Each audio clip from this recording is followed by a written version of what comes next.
I remember the way the house went quiet after they left. Not the normal kind of quiet, something heavier, like the walls were holding their breath. They told me it was temporary, just a week. Stay back, take care of Grandma, be responsible for once. I didn't argue, I never do. But that night, Grandma didn't sleep. She kept watching the door like someone might come back for her. Around midnight, she reached for my hand and whispered something I wasn't supposed to hear. Not a request. Not confusion. A plan. And in that moment, I understood two things at once. They hadn't just left me behind, they had arranged it. I have always been the one who stays. Not because anyone asked me to, not directly. It was never said out loud in a way that could be pointed to later. It lived in the pauses between conversations, in the way decisions were made slightly ahead of me, slightly around me. By the time I understood what was happening, my role had already been assigned. Reliable. Available, quiet. That was enough for them. Our house runs on routines that don't change. Morning starts with the same sequence: kettle, hallway light, the soft drag of slippers against the floor. My mother moves through the kitchen like everything belongs exactly where she left it the night before. My father reads things on his phone without speaking. No one looks at each other for long. We don't need to. Everything important has already been decided elsewhere. I learned early that silence keeps things smooth. If something breaks, I fix it. If something is forgotten, I remember. Bills, appointments, repairs, small things that become large if left alone. They pass through me quietly, resolved before they can inconvenience anyone else. No one asks how I know what needs to be done. They don't question it. It's easier that way. Grandma moved in 3 years ago. At first, it was temporary. That's what they said. A few weeks, maybe a month, until something more permanent could be arranged. But time settled around her like dust, and the weeks stretched without discussion. Her room became fixed. Her medications lined up in the same drawer. Her presence folded into the house as if she had always been there. I was the one who adjusted. She doesn't speak much during the day, not in full sentences, just fragments, names that don't belong to anyone in the room, questions that don't wait for answers. Sometimes she looks at me like she recognizes something, but it never lasts long enough to matter. Still, she's calmer when I'm nearby, so I stayed nearby. There were systems, of course.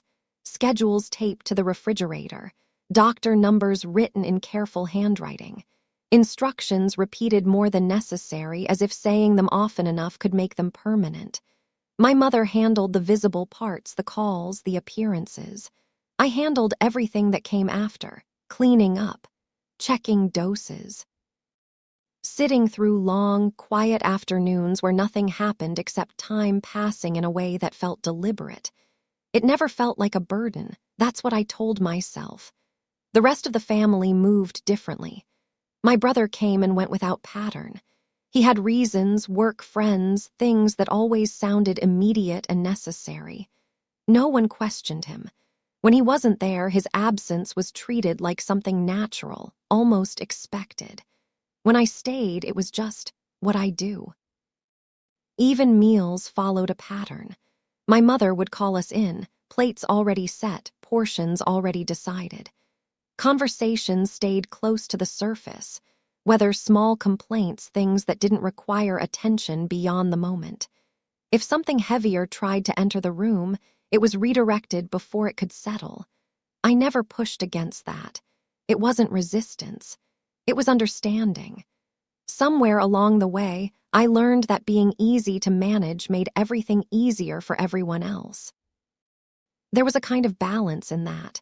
A quiet agreement I never signed but always honored. They trusted me with things they didn't trust each other with. Keys, information, responsibility. Not because I demanded it, but because I never misused it. That trust felt real. Even when it wasn't spoken, it showed in small ways. My mother leaving her phone unlocked near me. My father asking me to double-check something instead of doing it himself. My brother handing me things to hold on to for now without explaining why. It built slowly over time. A structure made of small, consistent expectations. I didn't question it. There was comfort in knowing exactly where I fit, even when it meant being the one who stayed behind when others left, even when it meant carrying things that weren't mine to carry, even when decisions happened in rooms I wasn't invited into. It never felt intentional, just natural. That's what made it easy to accept. And when they told me about Hawaii, it felt like another one of those decisions that had already been made, complete, settled, unquestioned. A trip, a break, something they deserved, something I didn't need. They explained it carefully. Timing, logistics, reasons that sounded practical when placed in order. Someone had to stay. Grandma couldn't be moved. It would only be a week, maybe a little more depending on flights. They said it like it was obvious. Like it had always been going to be me. I nodded before they finished. Not because I agreed, just because that's how these things worked. Trust in our house was never about being included. It was about being depended on, and I had never given them a reason to think I would be anything else.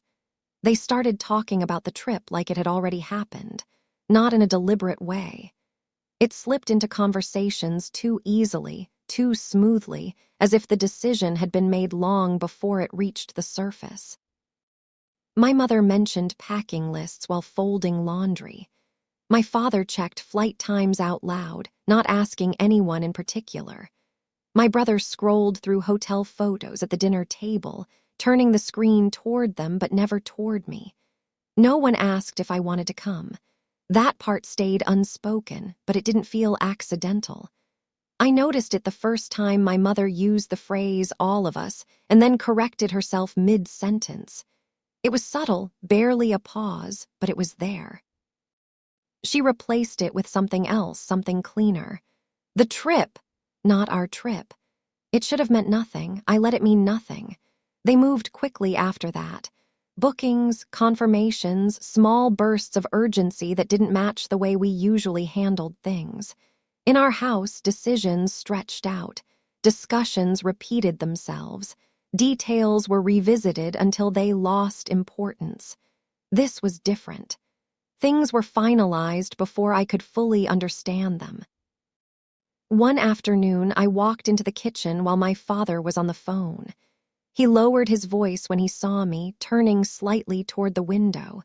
I didn't stop. I didn't ask. I just reached for a glass and waited for the sound of the call to end. "Yes, she'll be there the whole time," he said quietly. A pause. "No, that won't be a problem." I didn't look at him. I didn't need to. The shift in his tone was enough. It wasn't how he usually spoke. There was a kind of certainty in it that didn't belong to casual plans. When he hung up, he didn't explain. He just asked if the electricity bill had been paid. I told him it had. That was the end of it. The house stayed busy in a way that felt contained. Bags appeared, then disappeared into closets. Receipts were folded and tucked away before they could be left out. Even the conversations seemed shorter, more efficient, like everything unnecessary had been removed. I started noticing how often they spoke to each other in fragments, half-sentences, glances, small gestures that replaced full explanations. It wasn't new, but it felt more deliberate now. Grandma reacted to it before I did. She doesn't follow conversations anymore, not in a way that makes sense. Words pass through her, sometimes catching, sometimes not, but she notices tone, movement, the shape of things changing around her. A few days before the trip, she became restless. It started with small things, refusing to sit in her usual chair, asking the same question more often than usual, watching the hallway as if expecting someone to come through it. At night, she stayed awake longer. I could hear her shifting in bed, the soft creak of the frame repeating at irregular intervals. I told my mother.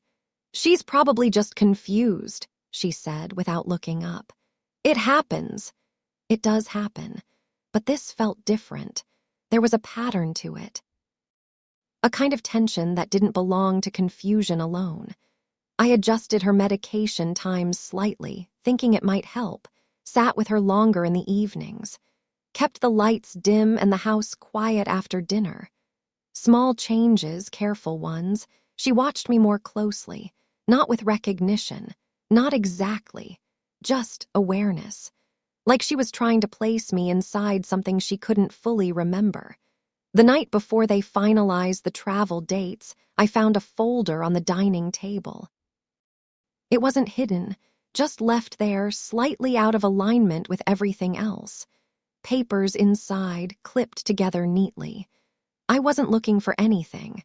I just noticed it as I passed by.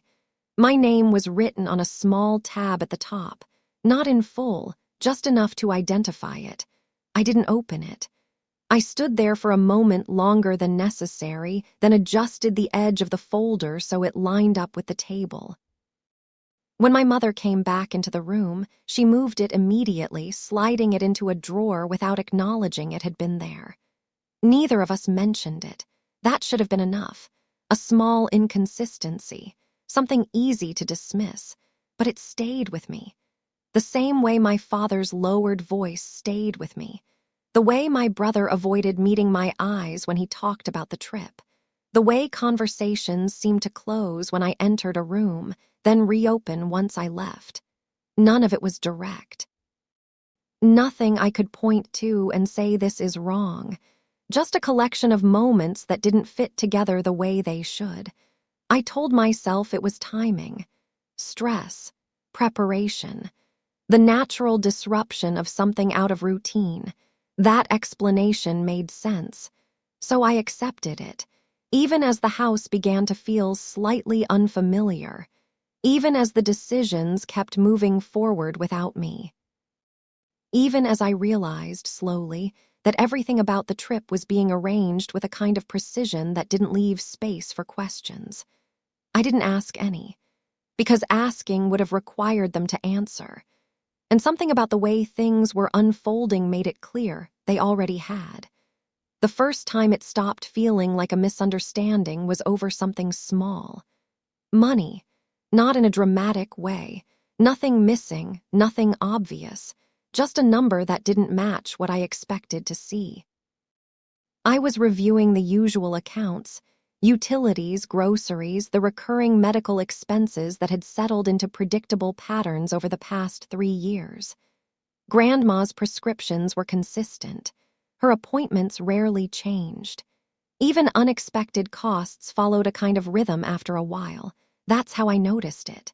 A payment labeled under her care larger than usual. Not impossible, just out of place. The date was recent. The description was vague. I checked the attached receipt. There wasn't one. That wasn't normal. Every expense tied to her had documentation. My mother was careful about that, organized in a way that made things easy to verify later. Even small purchases were logged, noted, accounted for. This wasn't. I didn't assume anything. I marked it mentally and moved on. Later that evening, I asked about it, not directly. I framed it as a clarification, something routine. "There's a charge from earlier this week," I said, keeping my tone neutral. "For Grandma's care. Do you want me to log it differently?" My mother didn't hesitate. "It's already handled." She didn't ask which charge I meant, didn't look at the screen, just answered. I nodded, closed the account. That should have been enough, but it stayed with me. The next day, I noticed something else. A call came through on the house phone mid-morning. That alone was unusual. Most communication had shifted to mobile years ago. The number wasn't saved, but it carried a local code. I answered out of habit. There was a pause on the other end, then a voice, professional, measured. "I'm calling to confirm the arrangement for next week." I didn't respond immediately. "Can you clarify what arrangement?" I asked. Another pause, shorter this time. "For the in-home care schedule." I felt something shift quietly under the surface. "We don't have an in-home care schedule," I said. The voice adjusted slightly, as if correcting itself. "My apologies, I may have the wrong contact." The call ended before I could ask anything else. I stood there for a moment, still holding the receiver, listening to the empty line. When my mother came home, I mentioned it. She didn't react the way I expected. "That must have been a mistake," she said, setting her bag down. "We've been looking into options, but nothing's confirmed." Her explanation was clean, complete, but it didn't align with what I had heard. "Next week," I repeated quietly. She paused, just long enough for it to register. "People assume things," she said, then moved past me into the kitchen. I didn't follow. I didn't push. That night, my brother came home later than usual.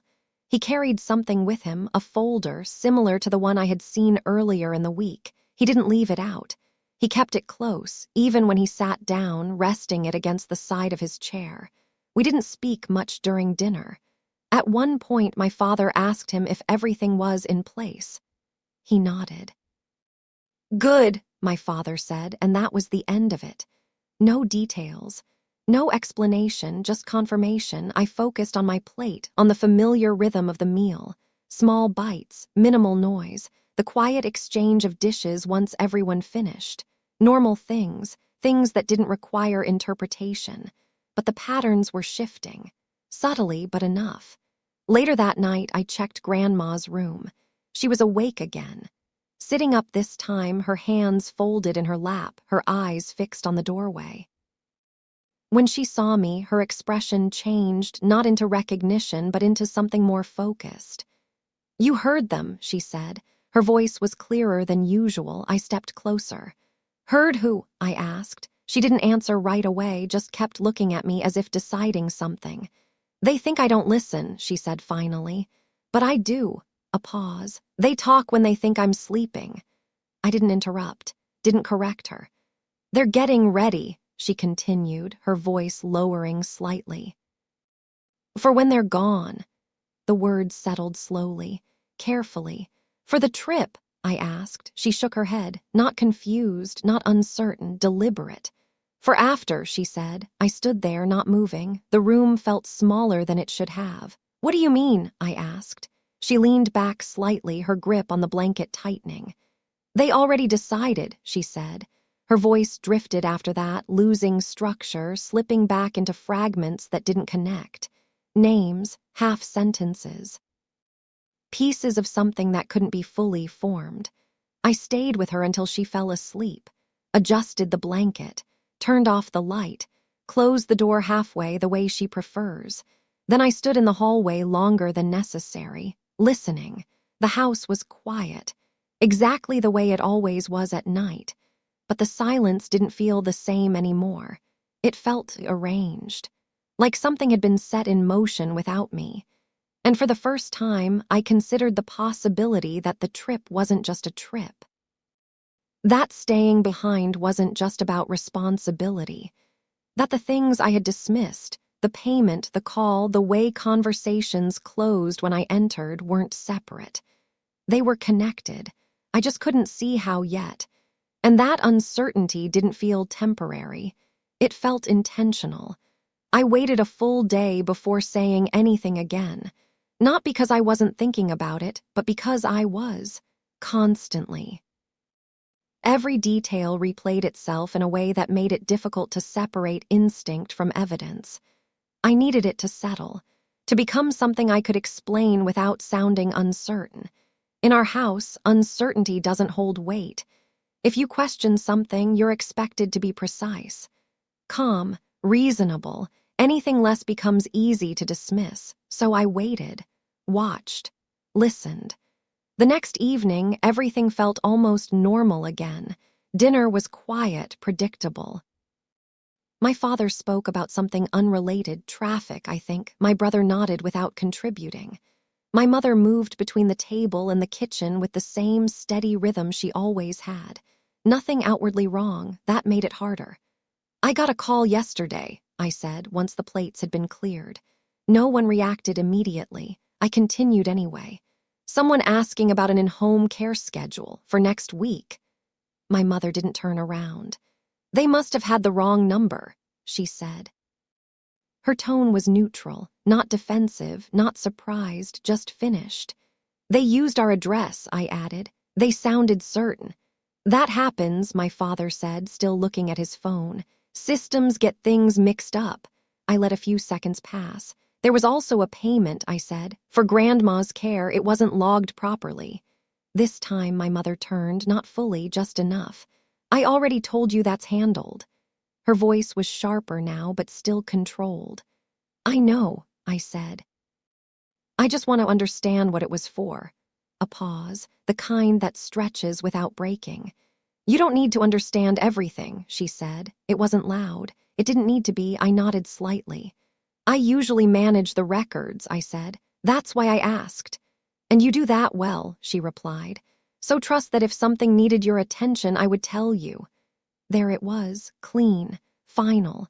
A statement that sounded like reassurance but left no space for follow-up. I could feel my brother watching me, not openly, just enough to register. My father set his phone down. You're overcomplicating this, he said. It's a simple situation. We're going away. You're staying here. Your grandmother needs stability, that's all. The words were structured, logical, impossible to argue with without sounding unreasonable. I'm not saying it's complicated, I said carefully. I'm just trying to make sure everything is clear before you leave. It is clear, my mother said. Her voice didn't rise, but something in it closed. The conversation ended there, not abruptly, just redirected. My brother started talking about flight times. My father responded. My mother asked a question about luggage weight limits. I was no longer part of it. I stayed at the table a little longer than necessary, long enough to understand that pushing further wouldn't change anything. It would only shift the focus onto me. Later that night, my mother came to my room.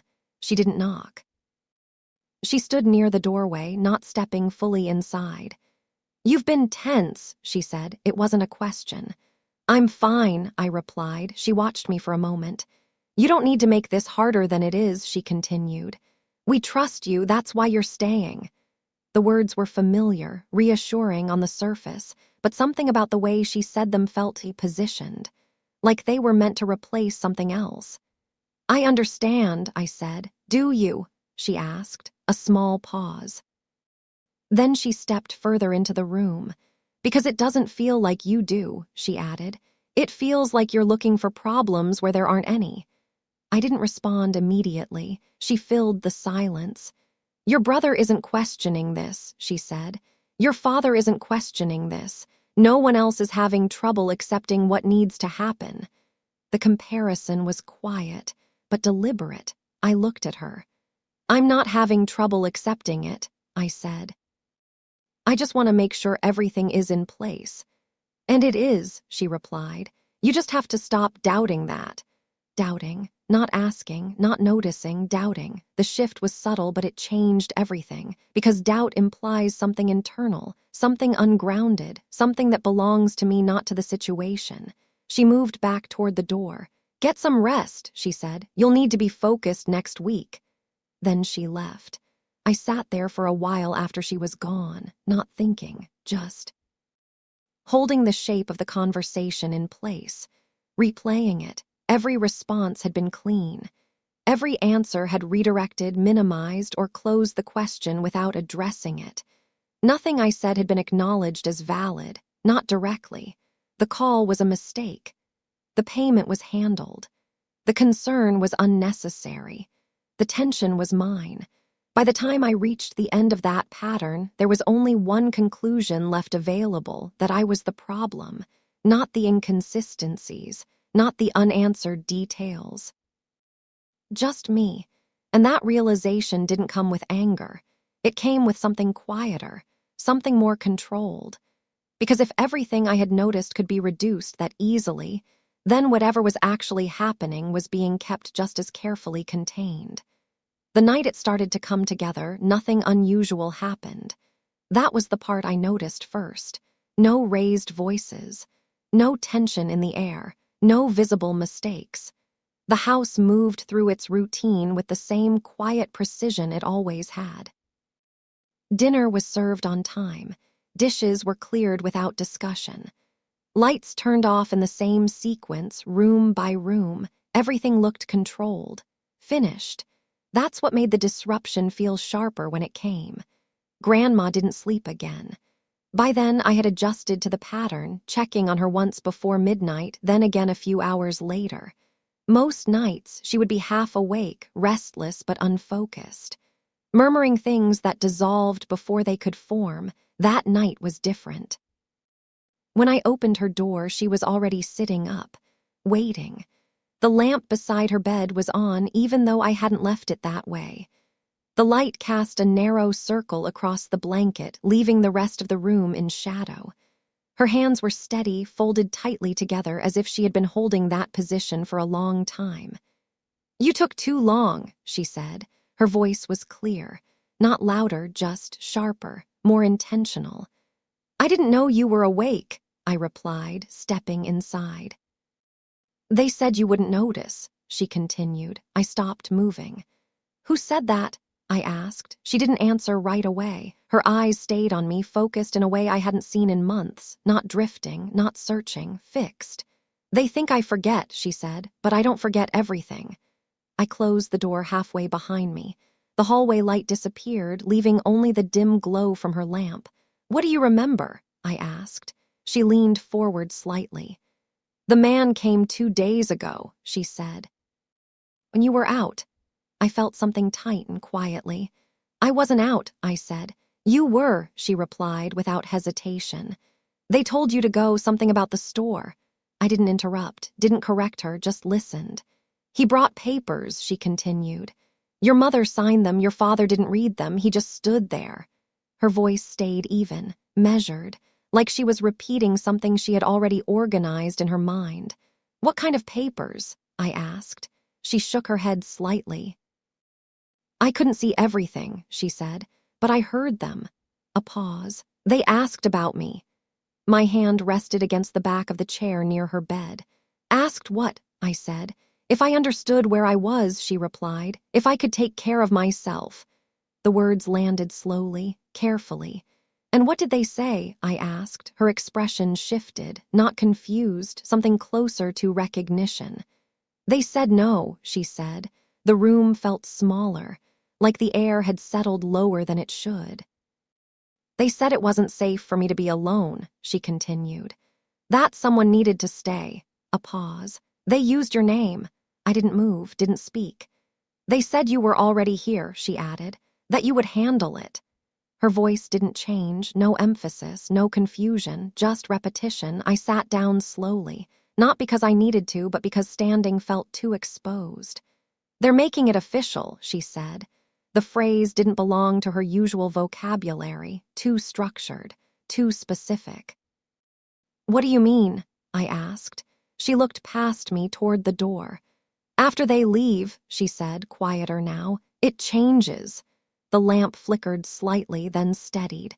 "They don't come back the same way," she added. I waited, but her focus started to shift again, the clarity thinning at the edges. "They think you won't question it," she murmured. "Because you never do." That part didn't sound like something she had heard. It sounded like something she understood. I stayed with her until her voice faded back into fragments, until the structure of her sentences broke apart, until she lay down again, her hands loosening against the blanket. When I turned off the lamp, the room fell into complete darkness. I stood there for a moment longer, letting the silence settle. Then I stepped into the hallway and closed the door behind me.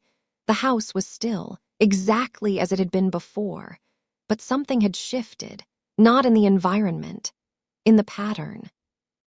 The pieces were no longer separate. The payment, the call, the conversation I wasn't meant to hear, the folder with my name on it, the man with the papers, they aligned now, not perfectly, but enough. Enough to understand the direction, enough to see the outline of something that had been decided without me. I didn't go back to my room. I went to the dining area instead. Opened the drawer where my mother had placed the folder. It wasn't there. Of course it was. I checked the others. Carefully. Quietly. No sudden movements. No noise. On the third drawer I found it, tucked beneath a stack of unrelated documents, still labeled, still neat. Still waiting, I didn't hesitate this time. I opened it. Inside were printed forms, structured, official. Language that didn't leave space for interpretation, care arrangements, authorization sections, medical responsibility transfers. My name appeared more than once, not as a reference, as a confirmation. I read each page slowly, not reacting, not rushing. Just absorbing. There were signatures, dates, a timeline that extended beyond the trip, far beyond a week, weeks, possibly longer, indefinite if left unchanged. At the bottom of one page, there was a section marked for secondary approval. Blank, waiting. I closed the folder carefully, placed it back exactly where I found it, aligned the papers, closed the drawer. Then I stood there in the quiet with the understanding settling fully into place. They hadn't just asked me to stay. They had already arranged for me to, formally, legally, without saying it out loud. And the reason it had worked, the reason it had moved this far without resistance, was because they were right about one thing. I don't question things, not openly, not in ways that disrupt the surface, but that didn't mean I hadn't seen it. And now that I had, the silence in the house didn't feel neutral anymore. It felt constructed, held together just long enough for them to leave. I didn't confront them. Not that night, not the next morning. The folder went back exactly where I found it, the edges aligned, the papers undisturbed. If they checked, there would be no indication that anything had changed. That mattered more than reacting, because reacting would have confirmed something, and I needed them to believe nothing had shifted. The house moved into its final phase of preparation. Suitcases appeared again, this time fully packed, zippers closed, tags attached. My mother double-checked lists she had already finalized. My father printed documents and placed them into a separate folder, travel confirmations, identification copies, things that only concerned them. Nothing related to what I had seen. That remained contained, unspoken. My role stayed the same on the surface. Meals prepared, medications tracked, lights turned off at the usual time. If they were watching me for signs of resistance, there were none to find. I made sure of that. But I started adjusting things quietly, not enough to be noticed, just enough to understand the structure they had put in place. The number from the call 2 days earlier was still in the phone log. I copied it onto a piece of paper instead of saving it digitally. Then I waited until the house was empty, my mother out for errands, my father at work, my brother gone without explanation. I called it back. The line connected quickly.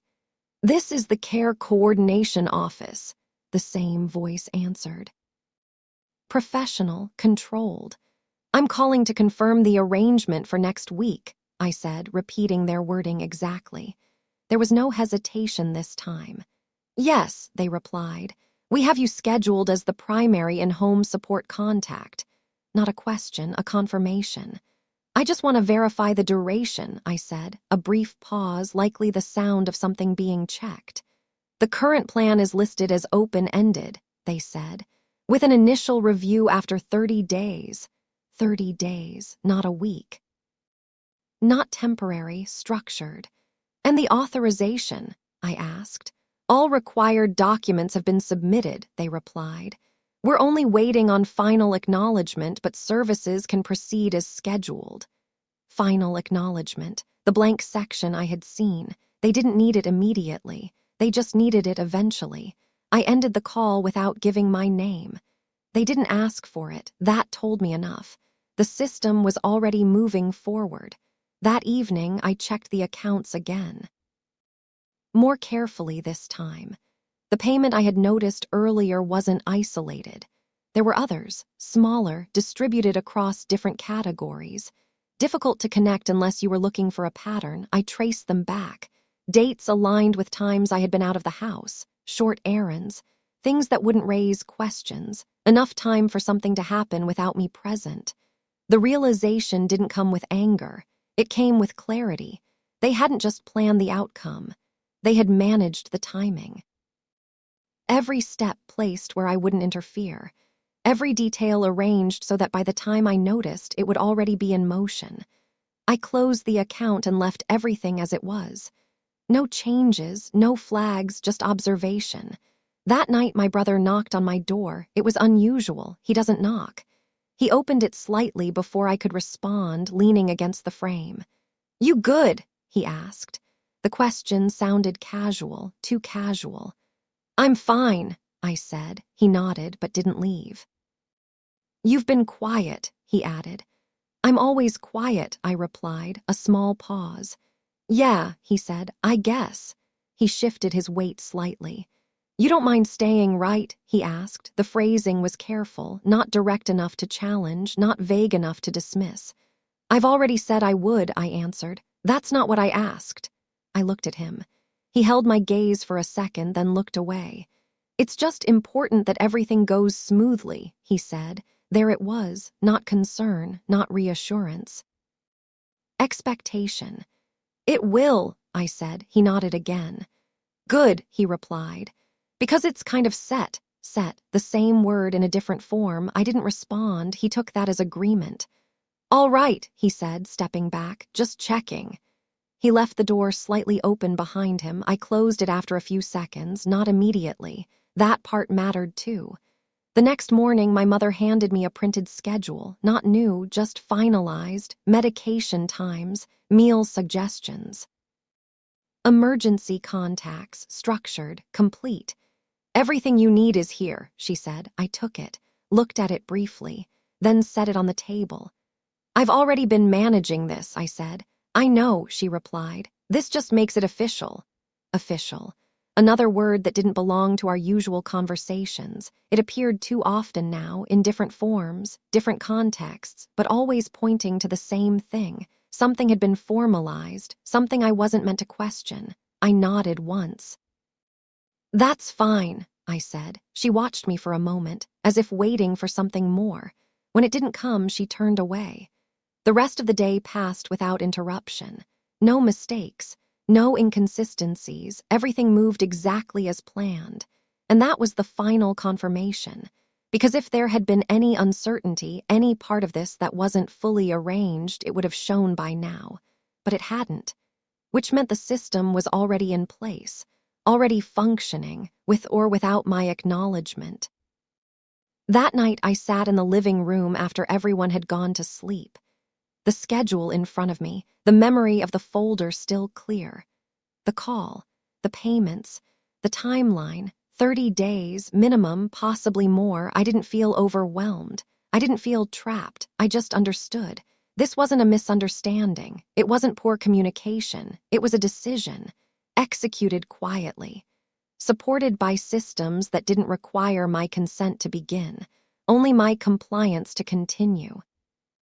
And they had assumed they already had that, because I had never given them a reason to think otherwise. I sat there for a long time, not planning, not reacting, just letting the structure of it settle into something stable, something I could work within. Because if everything they had done relied on me staying predictable, then the only way to shift the outcome was to remain exactly that, predictable, until it mattered. The understanding didn't arrive all at once. It settled in layers. Each detail I had already seen, the folder, the call, the payments, formed the structure. But the weight of it, the actual cost of what they had done, didn't fully register until everything became still again. The day before they left. No more planning, no more adjustments, just waiting. The house felt finished. Suitcases were lined near the door. Documents were stacked neatly on the table. Even the conversations had thinned out, reduced to only what was necessary. There was nothing left to prepare. Which meant there was nothing left to distract from it. I moved through the day the same way I always had. Breakfast at the usual time. Medication checked and recorded. Small repairs handled before they could be noticed. Everything in its place. No deviation. If they were watching for hesitation, they didn't find it. But internally, something had already shifted. Not in a way that demanded action, in a way that removed it. Because by then, I understood something clearly. There was no version of this where confronting them would change the outcome. The system was already active. The arrangements had been made through channels that didn't rely on conversation anymore. Even if I refused, even if I argued, even if I exposed everything I had seen, it would only create conflict, not resolution. And conflict in our house always had the same result. It would be redirected, minimized, reframed. Until the original issue disappeared and only my reaction remained. I had seen that happen too many times, so I let the impulse pass. That was the first layer. The second came later in the afternoon. My father was in the living room reviewing something on his laptop. My mother was in the kitchen, moving through tasks that no longer needed to be done. My brother had stepped outside, pacing with his phone pressed to his ear. Everything looked calm, controlled. But when I passed by the table, I noticed the travel folder had been left open. Not wide, just enough.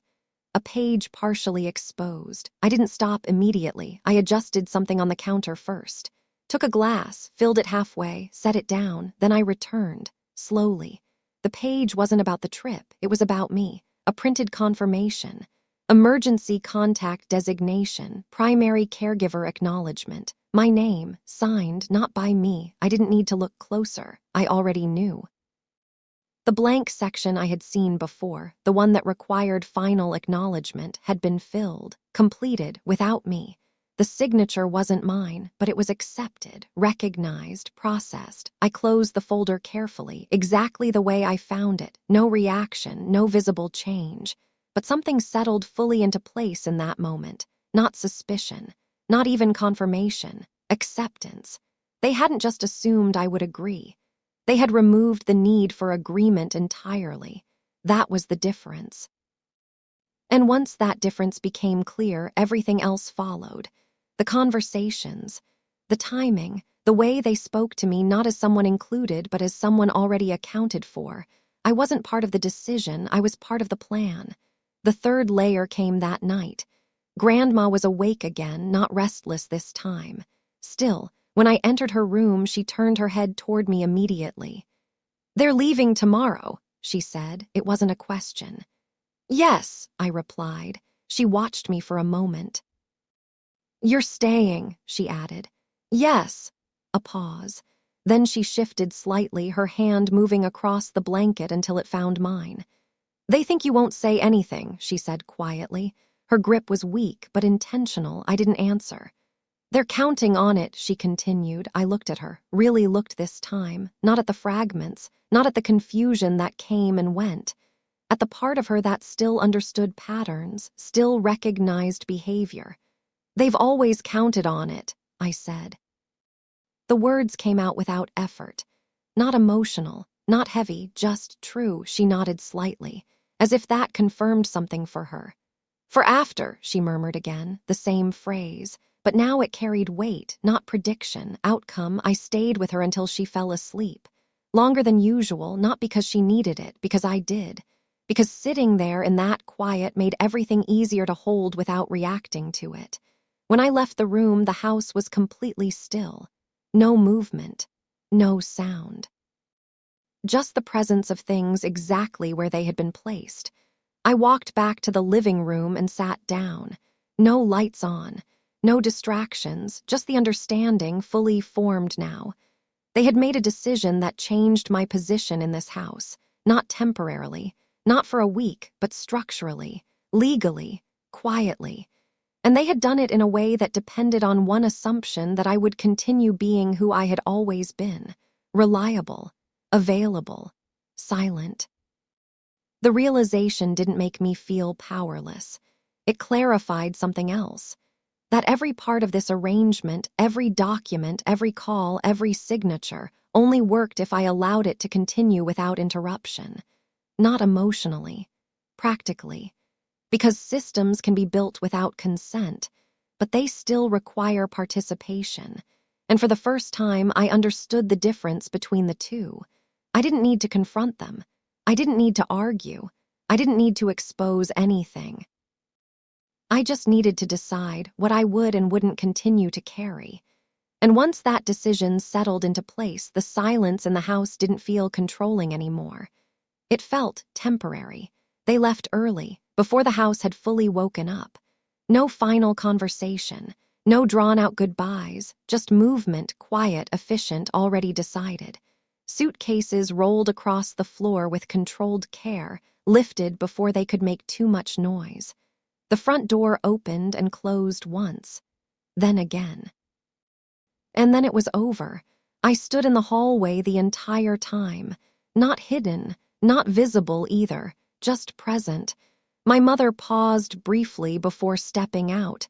She looked at me the way she always did when something was expected but didn't need to be repeated.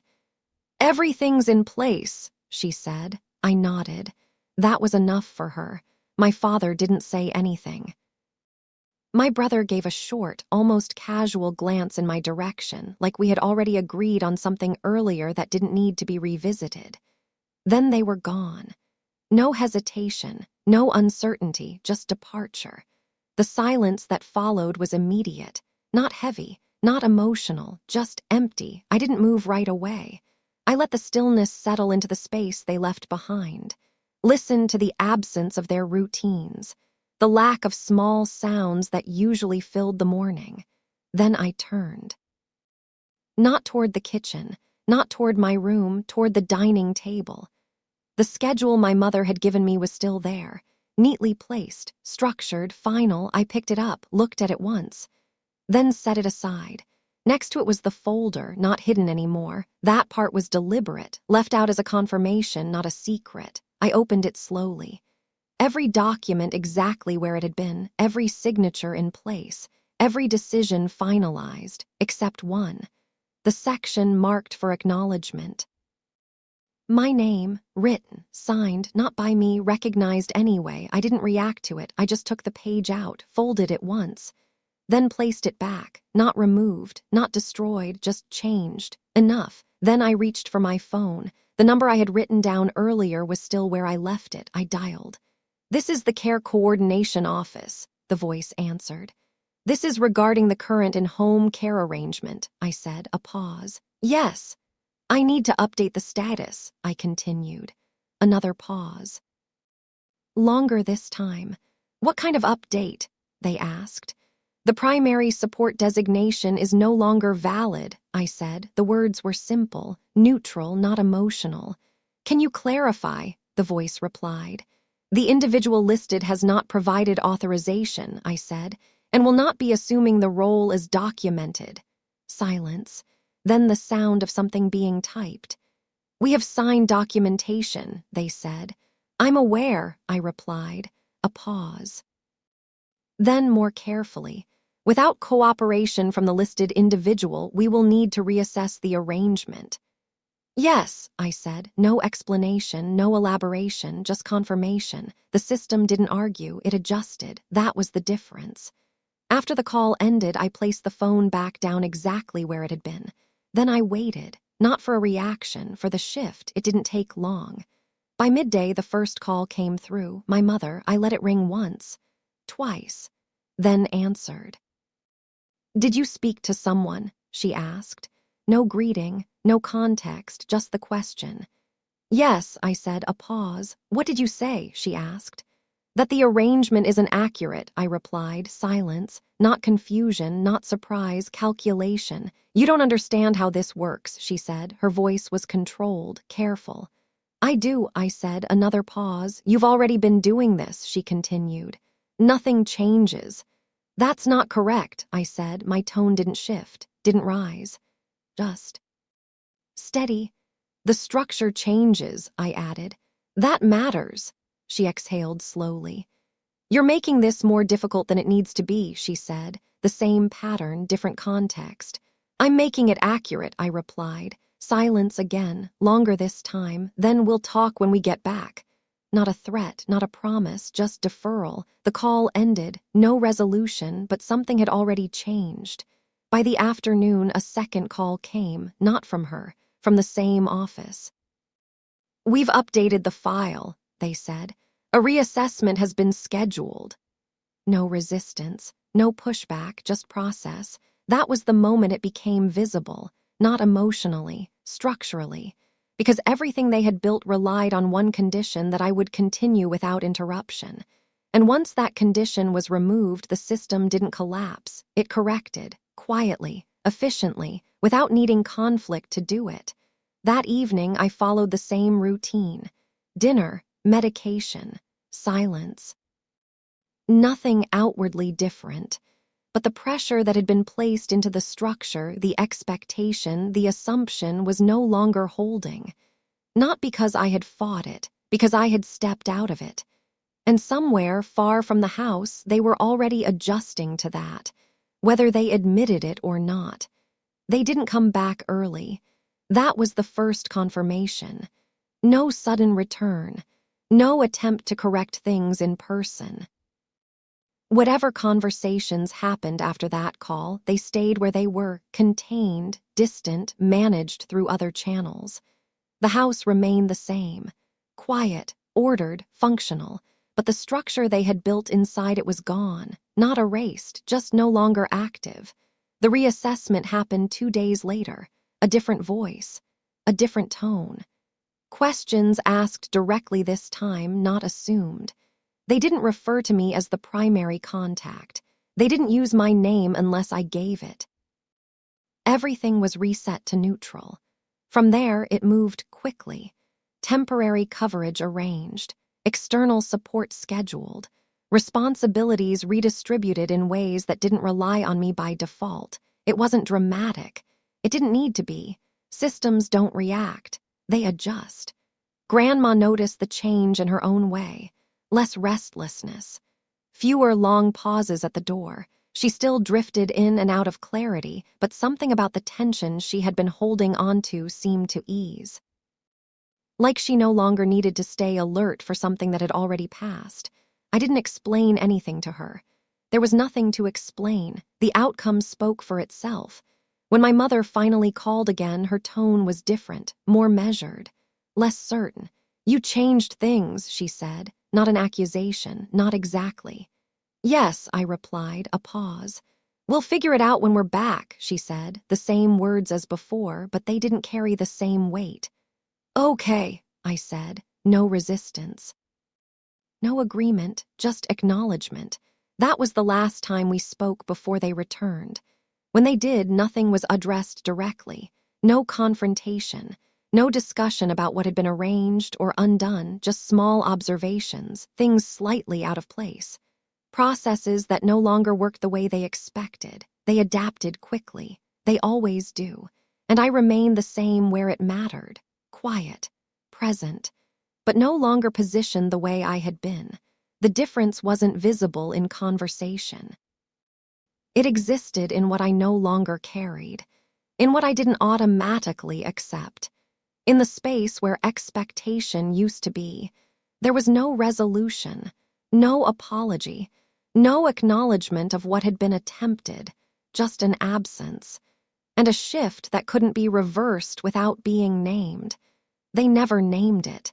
Neither did I, because some things don't need to be spoken to remain understood.